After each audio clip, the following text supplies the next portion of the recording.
గురువుగారు, వ్యక్తుల్ని ద్వేషిస్తూ దైవాన్ని ఆరాధించడం వల్ల ప్రయోజనం ఏమైనా ఉంటుందా? హృదయంలో ద్వేషాన్ని పెట్టుకొని, మనసులో కోపాన్ని పెట్టుకొని ఆధ్యాత్మిక చింతన చేయటం వల్ల ఎటువంటి పరిస్థితులు ఎదురవుతాయి? పటాటోపం కలుగుతుంది, లౌకికమైన ఆకర్షణ మిగులుతుంది. ఆహార్యము అంటే దుస్తులు, అటైర్ అంటాం ఆంగ్లంలో. పెద్ద పెద్ద బొట్లు, పెద్ద పెద్ద కంఠమాలలు, రుద్రాక్షమాలికలు, జపమాలికలు, రూపురేఖలు, ఎదుటివారికి ఉత్తేజం కలిగించే విధంగా సంభాషణ చాతుర్యం, వశీకరణాది తంత్రాలు, శారీరక మార్పులతో, శబ్దజాలంతో ఆకర్షించవచ్చు.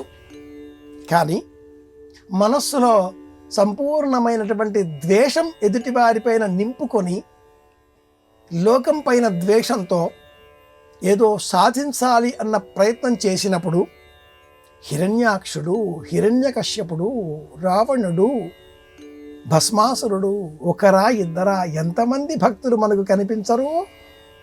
వీరందరూ కూడా ఇలాగే కనిపిస్తారు.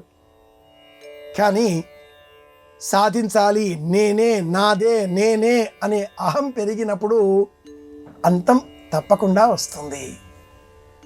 అందరిపైన ప్రేమతత్వం మనలో పెరిగినప్పుడు, అందరిలో కూడా శివతత్వమే అన్నప్పుడు, సత్వగుణాన్ని మనం ఆపాదించుకోగలిగితే మౌనంలో ఉండే ప్రయోజనం తెలిసి వస్తుంది. జ్ఞానం పెరిగే కొద్దీ మౌనం ఆశ్రయిస్తారు ఎవరైనా కూడా.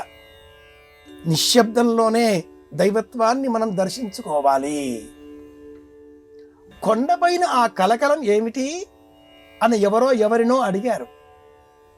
మౌనంగా ఉండడం ఎలా అనే అంశం మీద గొప్ప సదస్సు జరుగుతోంది అంటూ సెలవిచ్చాడా రెండవ వ్యక్తి. అలా ఈనాటి కాలంలో ఆలయాలు, నిర్వహణలు, భక్తి ప్రపత్తులు మారిపోతున్నాయి. నవవిధ భక్తి మార్గాలలో శ్రవణం, కీర్తనం, విష్ణుస్మరణం, పాదసేవనం, వందనం, అర్చనం, దాస్యం, సఖ్యం, ఆత్మ నివేదన 9వది ప్రధానం కదా, ఆత్మ సమర్పణ. అలా చేయగలిగితే అందరిలో కూడా శివతత్వాన్నే మనం దర్శించగలుగుతాం. కన్నులు, చర్మము, చెవులు, నాసిక, జిహ్వ, నాలిక ఇవన్నీ ఉన్న కారణం చేత లౌకికమైన విషయాల పట్ల ఇంద్రియాలు కాబట్టి అవి పోతాయి, చూస్తాయి, వింటాయి, తెలుసుకుంటాయి. వాటిని పరిహరించి మళ్ళీ మూలానికి రాగలిగితే అతడు నిజంగా శివ దర్శనం చేసిన వాడు అవుతాడు. అందుకోసమే ఈ వ్యవహారం అంతా.